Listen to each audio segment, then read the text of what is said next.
You say, how do you wind up in an America with an overt socialist president moving toward the communist side, surrounding himself with czars, some of whom are overt communist, socialists, anti-American types? How did it happen? Well, you have to look at the universities. The universities, as you know, are 99% Marxist, filled with people who have never met a payroll, filled with people who don't know what it is to make a living, filled with people who want to teach 4 contact hours a week and collect $100,000 a year in free housing, and they think it comes from nothing. People who don't know the first thing about the guts it takes to create a capitalist enterprise. In other words, total and absolute idiots, basically, by and large, in the social sciences. Now, here are the 11 wackiest college courses of fall 2009 that we've linked up on michaelsavage.com from Fox News. 1. It's called Queer Mobilities. For $4,950 at Oberlin College, you will learn why, quote, only citizens get to claim queerness, whereas undocumented immigrants are always presumed to be heteronormative, close quote. In other words, you'll study why people always assume that illegal immigrants are straight. That's $5,000 a year for your student to take that course. And you wonder why Obama's in the White House. You can go to Georgetown University, and you can take a course in philosophy for $4,827 entitled The Philosophy of Star Trek. See, this is what they're teaching your children why they come out. They can't get a job. They can't write. They can't read. They can't speak. They know how to get high and hook up with someone to have sex. Now go, oh, what's wrong with this racist, sexist society? I can't get a job. Well, you have no skills, moron. You have no skills. You can't even drive a nail straight. You can't even turn a wrench on a pipe. You can't cut a piece of wood. Why should you have a job? Here's another one. For $40,000 a year, you can go to so-called Hobart, whatever that is, and William Smith colleges in New York, whatever that is, and take a class on radicals ranging from Karl Marx to George Bush. In other words, they say Karl Marx is a radical, which he was. He caused the death of 90 million people in the last century. And George Bush, admittedly a failure as a president, but certainly not a radical. He was as moderate as they come. That's what passes for A and B, or the, shall I say, the alpha and omega of radical thought. It just shows you the deranged thinking in colleges. Here, we're talking about the 11 wackiest college courses of fall 2009 to show you the kind of degenerates that are in school today. Here is a man named Eric Seeger, Director of Media and Public Relations at Carleton University, wherever that is. And for $4,500, you can take a course called FemSex. The Carleton Gender and Sexuality Department builds it on their website as, quote, the class you've been waiting to take. Assigned homework readings range from I'm not fat, I'm Latina, and, quote, myth of the black butt, unquote, to how to have energy orgasms. This is being taught for $4,500 in a course by Eric Seeger at so-called Carleton College. Now you understand why the children come out of school and they can elect a guy like Obama, and they don't even know what's going on. You haven't had enough yet? There's another class at Ohio State on Harry Potter literature. Well, shall I continue? Because now you'll know how you wound up with Obama as president. How about going to MIT and taking a course in video game studies? Introduction to Video Game Studies. Students play and analyze video games while reading current research and theory in consultation with the instructor. So $4,500 per class. They're not reading Churchill and how he saved England from Nazi Germany, but video games. And they learn how to Twitter. They all know how to Twitter. They know how to hook up in a bar, but they can't tell you what in the world is going on around themselves. Here's another one at Cornell. Once great Ivy League school, beautiful campus.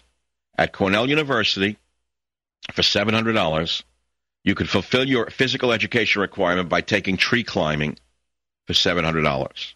So-called Professor Mark Holton, who teaches tree climbing, says students are excited. Well, you've never offered a tree climbing class that is not filled to capacity. I'm not making this up. He said, we also go to Costa Rica for climbing in the jungle. And you wonder why your daughter can't get a job after you spent $200,000 sending it to Orgasm University. At Alfred University in New York, you can now learn how to make maple syrup for $1,500. That's actually not a bad course. At least they could do something. You know what I'm saying? Maybe some of the illegal aliens can give up their jobs and they can let the American student make maple syrup. So we're reading 11 wackiest college courses for fall 09. Here's another one. Occidental College, wherever that is, never heard of it. It's at Los Angeles, I guess, and the course is called Stupidity. For $4,875, you can study stupidity at this college, and the course description is hard to beat, and it says, quote, stupidity makes itself felt in political life, ranging from the presidency to Beavis and Butthead. Stupidity is neither ignorance nor organicity, the description reads. And if you can understand that, you probably won't end up being dissected in the course.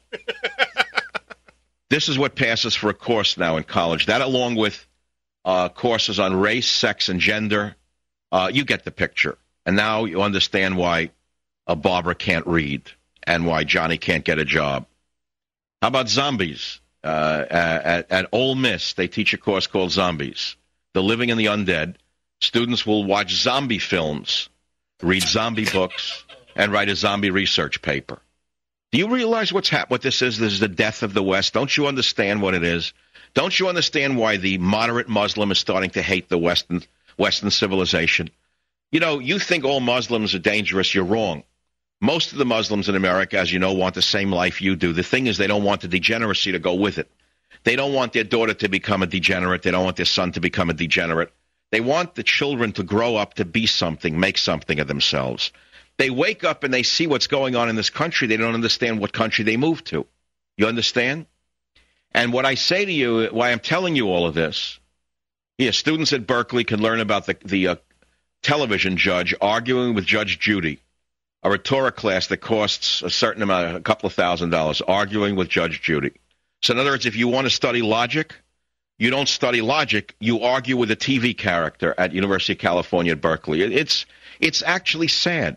You can read all of these courses by going to my website, michaelsavage.com. 1-800-449-8255. What would you like to talk about? I've just given you some courses. What is the most insane college course you've ever taken? Should Michael Savage accept the invitation to go to, what's the name of the university? I forgot already. Cambridge University, and accept the invitation to debate there. I mean, it's a very interesting invitation. It certainly has distinguished me as the most important talk show host in American history in that regard. You know that they would never invite Rush Limbaugh because he could never debate. And you say, well, why do you keep bashing him? I'm not bashing Rush. I'm trying to tell you that I'm really pissed at Rush. I'm pissed at Hannity. I'm pissed at the hemorrhoid because they will not cover the most vital and important story of their time, which is a fellow talk show host who was their competitor, who has been banned from a Western democracy. I am very pissed at them for getting away with it because you let them get away with it the same way you let the Republicans get away with Van Jones in the White House. And that's why the New Yorker featured me as a man who is a member of a party of one. Moderate drinking may help the brain. It's a new article came out in the American Journal of Geriatric Psychiatry. And they reviewed 15 studies that overall, all these studies followed more than 28,000 subjects for at least 2 years. And they found that moderate drinking may help the brain. But there's an interesting part to this. We've known this for a while. Now, all of these epidemiological studies controlled for age, sex, smoking, and other factors. Controlled is a very important word, which I won't explain to you, because many of you will say, well, I don't believe that because we don't know whether they're also smoking or how old they are. Well, that's what controlled means. It's controlled for that. But here's the interesting part. They found that moderate drinking may help the brain. But the studies variously defined light to moderate drinking as 1 to 28 drinks per week. So you could say you're a light to moderate drinker if you have just 1 a week or 3 a day. It's about 3 1/7 a day. Three drinks a day would be 20. 3 times 20. No, 3 times 7 is 20. How much is 3 times 7? I can't think. My ear is out. I'm telling you. 21, right? So it's more than that. It's 4 drinks a day, right? Oh, a week. 28 drinks a week is 4 a day. Is that correct? Yes. So you could still be a moderate drinker if you have 4 a day. I've said that for years. You remember years ago I said to you that the American Medical Association declared moderate drinking as 1 ounce of alcohol a day, while the British Medical Association declared it as 5 ounces of alcohol a day, whether it be 5 beers, 5 wines, or 5 shots, so to speak. And I said I like the British view of what moderation is. I used to drink about 5 a day years ago. I don't do it anymore. Maybe 1 or 2 is the most I can tolerate. I don't like the feeling anymore after that. Rarely will I hit 3. But let's say you're drinking 1 to 28 drinks a week. It's still considered light to moderate. It's very interesting. I would suggest you do it with food, by the way. anyway, compared with abstainers, male drinkers reduced their risk for dementia by 45% and women by 27%. And they say, of course, researchers acknowledge that studying the effects of alcohol on dementia is complicated by issues such as beverage type, standards of quantity, individual behavior that may interact with alcohol, blah, blah, blah, blah, blah. But the fact is that alcohol consumption in moderation is extremely helpful. And then they put a caveat, quote, the overall safety of alcohol use in later life needs to be evaluated in relation to all of the available evidence about its... Yeah, all right, fine.